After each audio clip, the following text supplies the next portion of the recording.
Contact Entreprise vous présente LibreEco.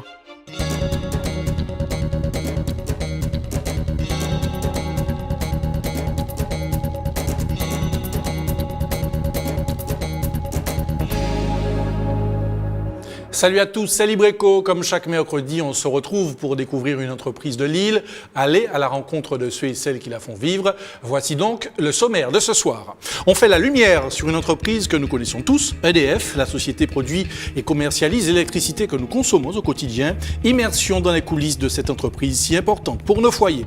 L'occasion de nous éclairer sur les corps de métiers tous plus vitaux les uns que les autres pour le bon déroulement du service. Depuis 5 ans, Alain Dupin de Majoubert met ses talents au service de sa matière de prédilection. Il est ébéniste, designer. Sans oublier nos chiffres et données économiques de Lille. Vous êtes prêts? Nous aussi. LibreEco, c'est parti. En Martinique, EDF produit et commercialise l'électricité que nous consommons tous les jours. Du fait de l'insularité, la production rencontre ici des contraintes particulières. Tenez, nous devons fonctionner en autonomie, ce qui engendre forcément des coûts élevés de production. Alors, voyons comment se régule la production, comment sont fixés les prix et quelles sont les pistes pour limiter notre consommation. Marion Bois, François Brigitte et Gaël Dufief.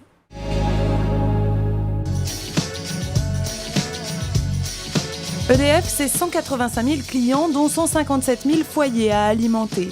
À chaque instant de la journée, l'entreprise fournit l'électricité nécessaire aux Martiniquais. Et pour orchestrer la distribution de cette énergie, tout se joue ici. C'est dans ces locaux que se situe le CES, le centre d'exploitation du système électrique. On va dans le centre d'exploitation du système électrique de la Martinique, l'endroit où on conduit le réseau. En Martinique, l'électricité est notamment produite par les sites de Bellefontaine, de la Pointe des Carrières et du Galion. L'énergie doit ensuite être distribuée partout dans l'île. Donc ce que vous voyez là, c'est du réel, c'est-à-dire qu'on manœuvre dessus, ça vit, c'est un réseau qui vit. Tout ce que vous voyez en jaune, ce sont les lignes, et en rouge, ce sont les organes. Bon, on est bien. Voilà, bonne situation. Oh, on n'a pas de problème. La demande est plutôt basse, on n'a pas de soucis aujourd'hui. En tant qu'île, la Martinique fonctionne de manière autonome en matière d'électricité. Elle n'est pas interconnectée avec d'autres territoires et doit se réguler seule. La question est d'importance car l'électricité ne peut être stockée. Il faut donc constamment ajuster la production à la consommation. L'électricité ne se stocke pas, ça veut dire que dès que vous allumez chez vous la lumière, ça veut dire que de l'autre côté du réseau, il y a une centrale de production qui produit un petit peu plus. Et donc la somme de toutes ces consommations, toutes les lumières allumées, des clims démarrés, etc., ça s'agrège et en face on doit mettre ce qu'il faut en temps réel, chaque seconde, en termes de moyens de production. Donc ça se voit sur une courbe qui s'appelle la courbe de charge. Voilà pourquoi EDF doit mettre en route ou stopper des moteurs en fonction de la consommation qui varie au fil de la journée. En Martinique, produire de l'électricité coûte cher. Quand on paye 100 € sur une facture, cela coûte en fait 2 voire 3 fois plus cher à produire. Les prix restent moindres selon le principe de la péréquation. Les tarifs doivent être les mêmes partout en France. Pour produire sur une petite île, il faut des petites centrales. Les centrales en Martinique, ce sont des petites centrales. Quand vous faites petit, généralement, ça coûte plus cher que quand vous arrivez à faire très gros. Vous avez moins d'économie d'échelle. Donc ça, c'est la première raison. La deuxième raison, c'est que vous ne pouvez pas faire les mêmes technologies, ce qui donc coûte beaucoup plus cher à l'utilisation. Sur l'île, 97% de l'électricité vient de centrales thermiques au fioul. La Martinique prend le tournant des énergies renouvelables comme le photovoltaïque, mais ces énergies restent intermittentes car dépendantes des éléments naturels. Leur production reste donc limitée à 30% des besoins de l'île. Autre tournant, la sensibilisation à la maîtrise de l'énergie. On travaille sur l'isolant en ce moment, donc on essaie de travailler avec des fabricants. On travaille aussi sur des produits finis pour les couveilles. On travaille aussi avec des partenaires sur l'eau pour économiser la ressource et l'énergie également. Paradoxalement, par ces produits, l'entreprise incite ses clients à moins consommer l'énergie qu'elle leur vend. Comme l'électricité coûte cher à produire, consommer moins permet des gains de productivité. Tous ensemble, on a permis de faire l'économie d'1 an de consommation moyenne pour 5000 foyers martiniquais. On a raison de continuer. Pour faire profiter à tous de ces économies d'énergie, EDF collabore avec des associations pour en faire bénéficier les publics démunis. Mais est-ce que j'aurai vraiment une satisfaction sur ma facture? Cette prise permet de diminuer la consommation des produits électriques. Les personnes qui viennent ne sont pas encore sensibilisées à la maîtrise de l'énergie.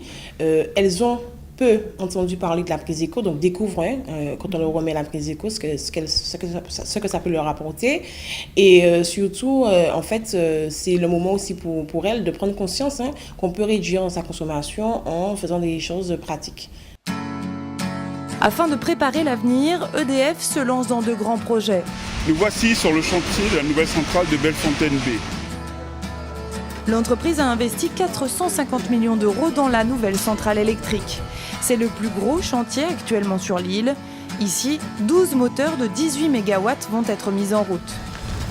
Donc on va aller voir le moteur numéro 10. Depuis le début des travaux en juillet 2009, des entreprises européennes et locales travaillent ici. Plus de 1500 personnes ont participé au chantier. Un souffle incontestable pour l'économie martiniquaise. Sur la partie génie civil, Eiffage s'est appuyé sur les compétences des entreprises locales. Sur la partie mécanique, les entreprises sont des entreprises européennes, mais qui s'appuient aussi sur des entreprises locales. Donc les 450 millions d'euros injectés dans l'économie martiniquaise ne sont pas négligeables. Les 12 nouveaux moteurs vont peu à peu remplacer les anciens équipements vieux de 25 ans. La puissance sera la même, mais le risque de panne et donc de délestage sera nettement limité.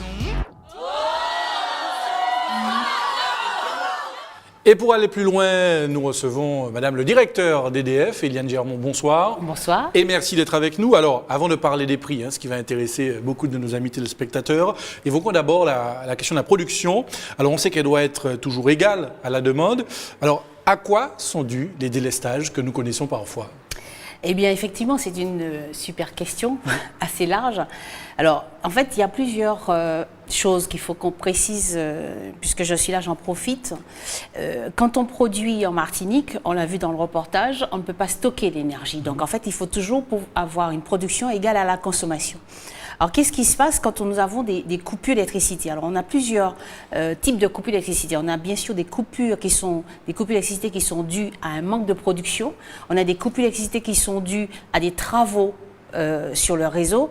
Et puis, on a aussi des coupures qui sont liées à des incidents qui peuvent intervenir sur le réseau ou chez le client. Alors, on va plus particulièrement parler des coupures qui sont liées à des problèmes de production. Et c'est ce qu'on appelle les délestages. Alors, qu'est-ce qui se passe? En fait, comme on a toujours une production qui doit être égale à la consommation, lorsque nous avons des avaries un peu trop nombreuses, même si on les prévoit dans notre planning, on a une probabilité de perdre un moteur ou deux dans une journée, dans une demi-journée, on en tient compte dans notre probabilité, de notre mise à disposition de moyens de production, il peut arriver qu'on ait un cumul d'incidents en plus de travaux programmés sur nos moteurs. Et dans ces cas-là, pour éviter que toute la population soit dans le noir complet, alors en fait, on évite la consommation de certains clients, et c'est comme ça qu'on appelle des délestages. En fait, on empêche... Vous mettez en place des coupures tournantes, en fait. Tout à fait. On empêche à des clients dans certains secteurs de la Martinique, donc des secteurs dits non prioritaires, on les empêche de consommer, donc en coupant leur alimentation. Voilà donc pourquoi on a des délestages. Alors évidemment, notre souci de tous les jours, c'est d'éviter ces délestages et donc de mettre les moyens, autant se faire se peut, pour pouvoir répondre à la consommation. Et les délais d'intervention de vos techniciens se sont améliorés au fil des ans, parce que souvent, effectivement, les usagers attirent l'attention sur le fait que, justement, les coupures durent longtemps, etc. Alors, aujourd'hui, si je parle des coupures, des délestages qui sont liés à des problèmes de production, alors, vous avez... En fait, le temps de coupure dépend de l'avarie qu'on peut avoir sur les moteurs. Une avarie, par exemple, sur un moteur de pointe des carrières de 40 MW peut être une avarie qui peut nous conduire à plusieurs semaines de disponibilité de ce moteur. Par contre, nous avons des avaries que nous avons tous les jours, que l'on peut remettre, qu'on peut réparer dans la journée, dans la demi-journée. D'accord, en fonction de la panne, les conséquences sont plus ou moins importantes. Tout à fait. Par contre, sur le réseau, quand nous avons un incident sur le réseau, on a beaucoup progressé aujourd'hui dans le temps de dépannage de l'alimentation ou des incidents qu'on peut avoir sur le réseau électrique aujourd'hui en Martinique. Alors, vous parliez de la consommation tout à l'heure, la consommation électrique. Comment elle a évolué, cette consommation chez nous? Alors, la consommation a beaucoup évolué chez nous en Martinique, plus que si on compare par rapport à ce qui se passe dans l'Hexagone. Ces 10 dernières années, on pouvait noter un accroissement de la consommation de plus de 4%. Bon, depuis 5 ans, on constate que cet accroissement diminue. On est aux environs de 2%. Et pour la première fois, en 2011, on a constaté une croissance négative, c'est-à-dire qu'on a une baisse de la consommation des Martiniquais. Alors, une baisse qui s'explique par plusieurs facteurs. Évidemment, le facteur économique y est pour quelque chose. Hein. Le facteur aussi température, parce que, bon, bien sûr, on n'a pas les différences de température qu'on peut trouver dans l'Hexagone, mais on peut trouver on n'a pas besoin de chauffage, oui. On n'a pas besoin de chauffage, mais on peut trouver quelques degrés de différence. Sur l'année 2011 par rapport aux années précédentes, on a constaté effectivement qu'on a une température qui est légèrement plus faible en moyenne, et du coup, on met moins la clim, donc du coup, on consomme moins. Et puis le troisième phénomène qui est important et non négligeable, c'est que depuis plus de 10 ans, EDF Martinique et aussi d'autres dans le secteur font des actions en matière de maîtrise de l'énergie. Et on constate que ces actions commencent à porter les fruits et on constate une réduction de la consommation. Comme la fameuse prise éco qu'on a vue dans ce reportage, nous en reparlerons peut-être tout à l'heure. Voilà. Et pourtant, on parle de plus 140% de consommation en 2030 par rapport à 2000, c'est vrai?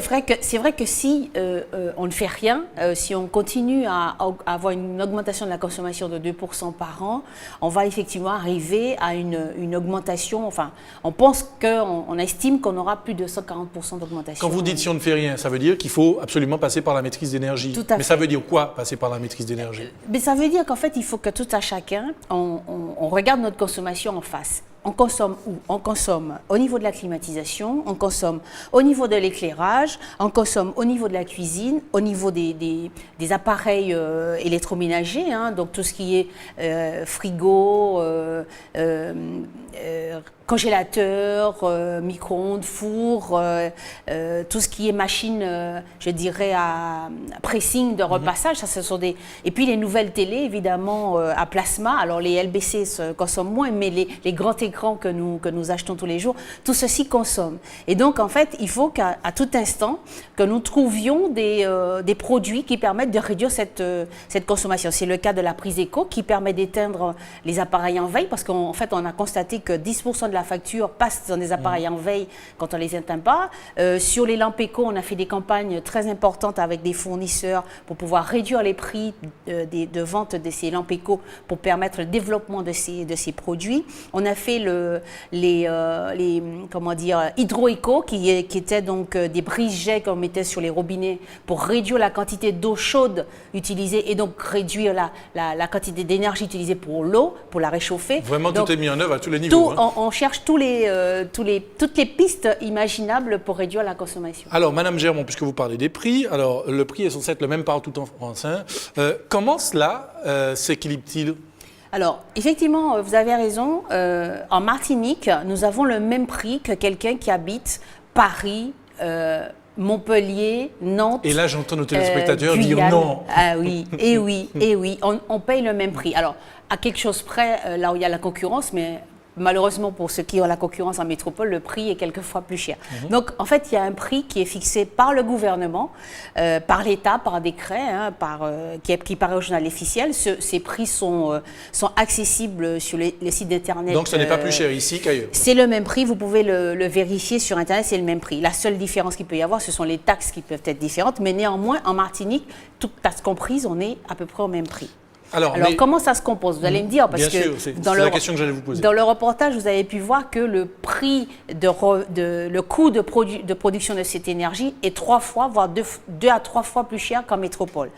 Eh bien, en fait, cette compensation, elle est faite par un prélèvement qui est fait sur chaque facture des 30 millions de clients d'EDF, qui s'appelle la contribution au service public. Et cette somme qui est prélevée sur la facture est gérée au niveau du gouvernement par la Commission de régulation de l'énergie, qui reverse à EDF cette différence qu'il y a entre le prix que ça nous coûte ici en Martinique de produire l'électricité et le prix qu'on l'on facture aux clients. Mais tout de même, j'entends d'ici nos téléspectateurs se poser la question de savoir s'il n'y a pas un moyen de réduire la facture finalement. Alors bien sûr, il y a un moyen de réduire la facture parce qu'en fait, on a toujours l'impression de trop payer d'électricité. Alors aujourd'hui, il n'est pas possible de réduire le prix le tarif qui est appliqué aux clients. Par contre, il faut chercher à réduire sa consommation. Donc, et c'est en mettant en œuvre tous ces moyens de maîtrise de l'énergie que nous allons réduire cette facture. Et puis le deuxième volet, c'est pour les clients qui ont des faibles revenus, notamment les clients qui sont à la CMU. Donc, ils ont la possibilité d'avoir une facture réduite dans la mesure où ils bénéficient de ce qu'on appelle du tarif de première nécessité. C'est un tarif en fait qui permet à ces clients qui sont je dirais, attributaires de la CMU, de pouvoir bénéficier d'une réduction de 10% en gros, à peu près 100 € par an sur leur facture, en souscrivant ce tarif. Alors c'est un tarif qui est proposé automatiquement à ces clients et il faut qu'ils je dirais, fassent la démarche d'opter. Par contre, on s'est rendu compte que bon nombre de personnes ne font pas cette démarche. Aujourd'hui, on a à peu près 17 000 clients qui bénéficient de ce tarif. Donc, ils viennent de sortir un décret, c'est tout frais, de la semaine dernière, qui dit qu'à partir de maintenant, ce sera automatique. C'est-à-dire, dès qu'une famille, un client d'EDF est bénéficiaire de la CMU, il passera automatiquement au tarif de première nécessité. D'accord. De toute façon, je suppose que vos services spécialisés sont là pour répondre aux questions des personnes concernées. Alors, forcément, on note une grande variété de métiers chez EDF. Certains d'entre eux nécessitent une grande technicité, mais à chaque fois, la finalité est la même, toujours être et répondre au service du client. Regardez.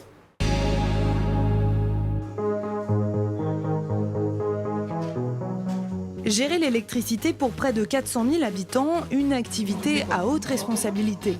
À EDF, les salariés en sont bien conscients.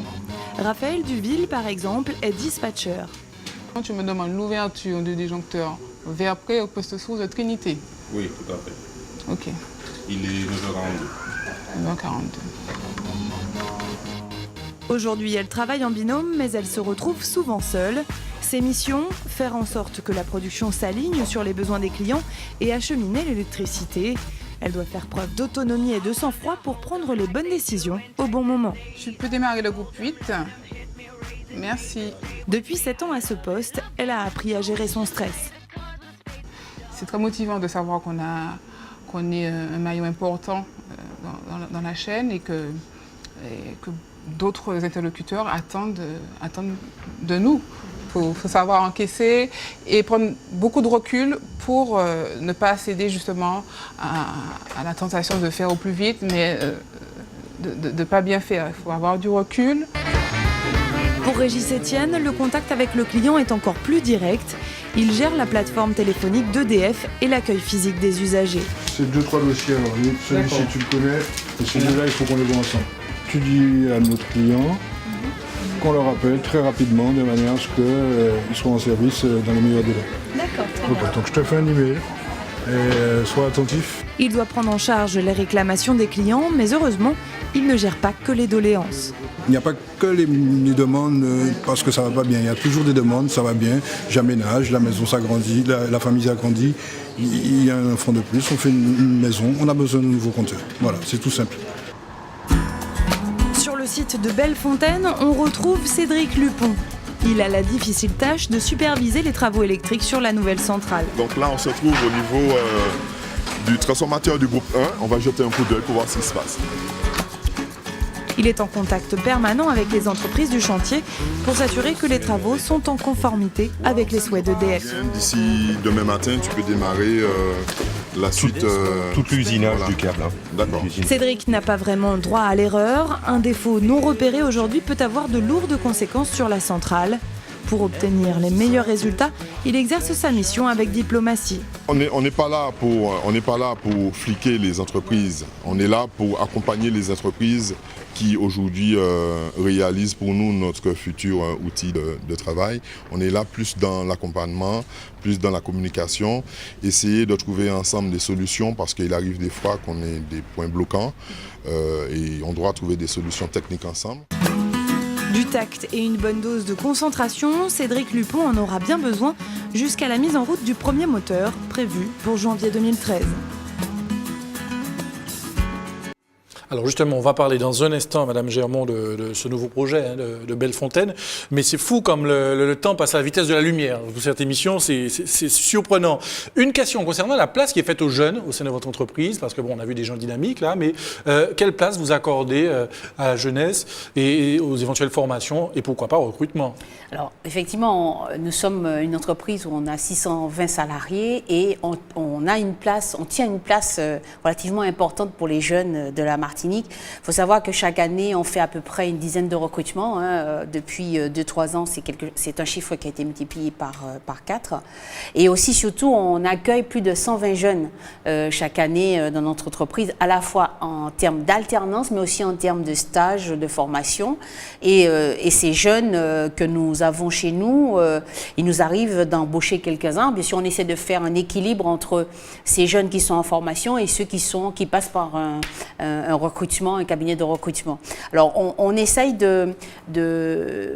d'embaucher en fait avec toutes sortes de formations, niveau bac plus 2 et aussi cadre. Depuis 2-3 ans, 2 ans maintenant, nous embauchons des cadres directement en Martinique et de façon à pouvoir préparer l'avenir et avoir les personnes qui répondent à nos besoins en matière de métier. Alors, dans les précédents reportages, on a vu donc le chantier de Bellefontaine. Alors, pourquoi un tel chantier et puis dans quel intérêt?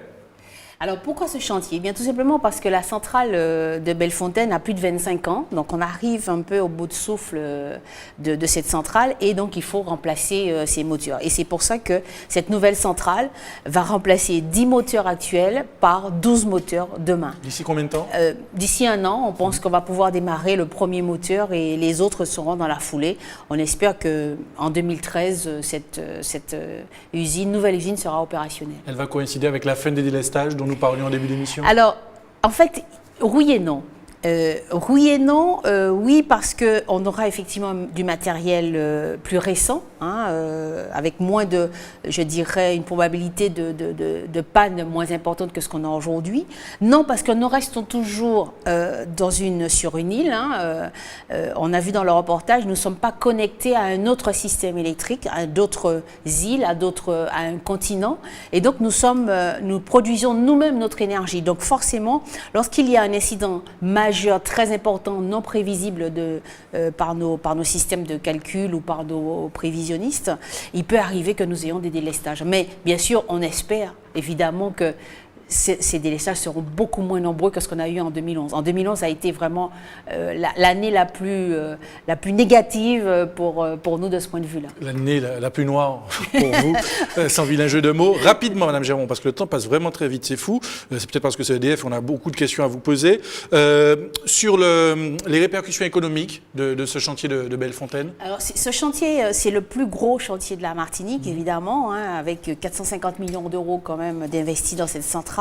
C'est plus de 500 salariés qui sont sur ce chantier. Alors, les emplois induits, on peut estimer à 1500, donc ce qui n'est pas négligeable dans l'économie martiniquaise, parce qu'en fait, il y a aussi je dirais des salariés spécialisés qui viennent d'ailleurs, que nous sommes également amenés à loger, à nourrir, et tout ça, ça fait vivre l'économie martiniquaise. Vous restez avec nous, Madame Germont. On vous retrouve dans un instant. Tout de suite, le chiffre de la semaine, 47 millions d'euros. Cela représente le montant mis sur la table récemment pour apporter une réponse aux revendications des Réunionnais contre la vie chère. Détails et analyse.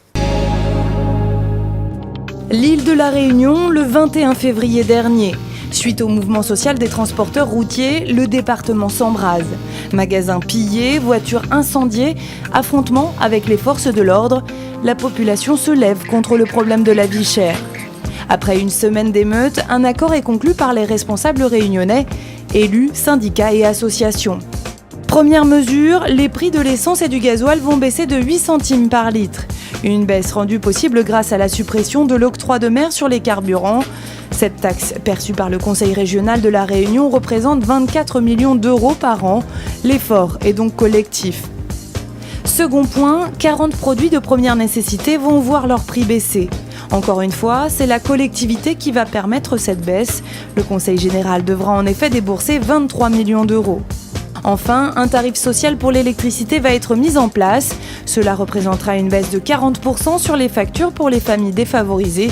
De nouveaux tarifs financés par le même Conseil général. L'accueil de cet accord est mitigé. Beaucoup insistent sur le fait que l'État ne finance pas ces mesures. Ce sont finalement les Réunionnais qui, par leurs impôts, assurent cette baisse des prix. Signe d'un désengagement de l'État ou nécessité économique liée à la crise, la résolution du problème réunionnais aura laissé la population seule face à ces difficultés. La suite de ce Libre Écho avec le bon plan de la semaine, formé parmi les meilleurs ouvriers de France depuis 5 ans, Alain Dupin-de-Majoubert met ses talents au service de sa matière de prédilection. Il est ébéniste designer, une déclinaison de son métier d'origine qui lui laisse le champ libre pour la création d'objets entièrement en bois. Découverte avec Peggy Pinel-Ferriol.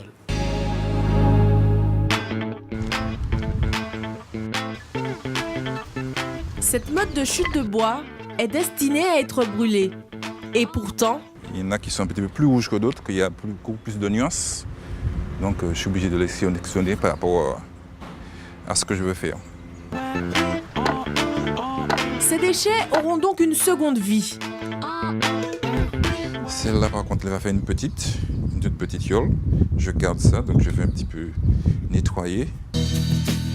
Raboter, poncer, scier, le travail du bois, Alain Dupin-de-Majoubert le connaît.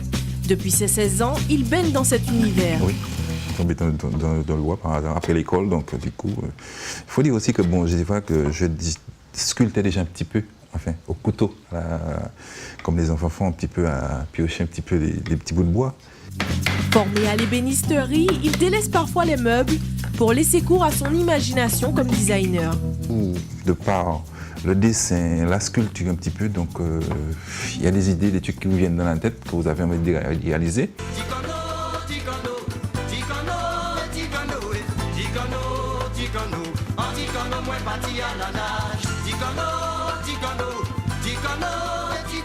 Le prix des pièces varie entre 70 et 500 €. Création originale ou commande, l'ébéniste designer travaille le bois local, principalement les chutes de maroganier de Poirier. C'est ce qui donne un petit côté unique de la chose, en fonction du bois et du temps passé dessus, de la taille aussi. Donc c'est vrai que les prix peuvent très vite s'envoler. Voilà. Noël, carnaval ou mariage, les créations Madinard Déco ponctuent de ces sculptures les différents événements de l'année. Alors voilà le produit fini, comment ça se présente, avec notre logo. À la recherche d'un support de communication pour sa marque, ce chef d'entreprise a fait appel aux créations de l'ébéniste designer. Le côté noble du bois et le travail, la finition et puis toute la symbolique qu'il y a avec la yole correspondait parfaitement avec ce que nous recherchons. C'est-à-dire quelque chose qui soit unique, bien fini, bien fait, artisanal et qualitatif et haut de gamme surtout. Toujours dans une dynamique de création, Alain Dupin-de-Majoubert enrichit sans cesse son catalogue produit. Une réplique du tambour local est d'ores et déjà à l'étude. Et nous revenons pour le mot de la fin avec Madame Eliane Germois. Alors, vous disiez tout à l'heure que nous sommes de grands consommateurs en matière d'électricité, d'où l'intérêt d'aller vers les énergies renouvelables. Alors, parce que nous avons tous les atouts ici, finalement. Les enjeux de demain, c'est la maîtrise de l'énergie d'abord, vous l'avez dit, les énergies renouvelables, parce qu'effectivement, la Martinique est un département un peu à la traîne par rapport à ça. Et puis enfin, la qualité des services. Vous avez parlé des coupures, donc des coupures d'électricité. Donc, notre objectif, c'est de réduire ce temps de coupure d'électricité, mais aussi d'améliorer la qualité des services, notamment le délai de réponse aux demandes de nos clients. Est-ce qu'il y a de grands projets, des perspectives de développement pour EDF, pour la grande dame qu'est EDF? Alors toujours, nous sommes toujours sur tous les fronts, surtout sur le front de la maîtrise de l'énergie. On cherche toujours à développer des offres avec les partenaires locaux, principalement pour pouvoir atteindre cet objectif qui est de réduire la consommation d'électricité en Martinique. Eh bien, en tout cas, merci Madame Germont d'être venue nous parler d'EDF. Peut-être qu'on aura l'occasion de reparler parce qu'il y a tant de choses à dire autour de cette société. Vous saluerez tous vos collaborateurs. Ils sont combien, vous me disiez tout à l'heure? 630. Bon, voilà. Ben, vous C'est saluez... avec plaisir. Bon, ben, vous saluez tout le monde de notre part. Libreco, c'est quasiment terminé. Mais avant, comme chaque semaine, l'actu Contact Entreprise. Ce vendredi 30 mars, de 8h à midi, Contact Entreprise organise au collège Jeanne et Émile Adnet du François un nouveau forum des métiers.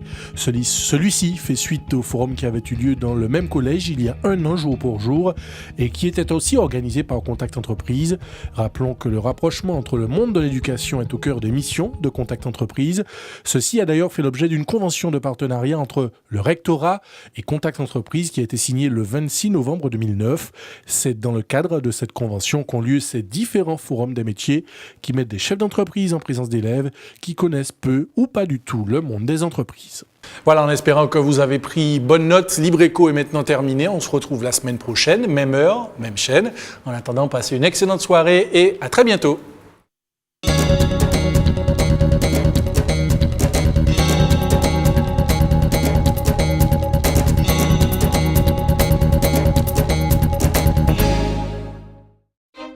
Contact Entreprise vous a présenté Libreco.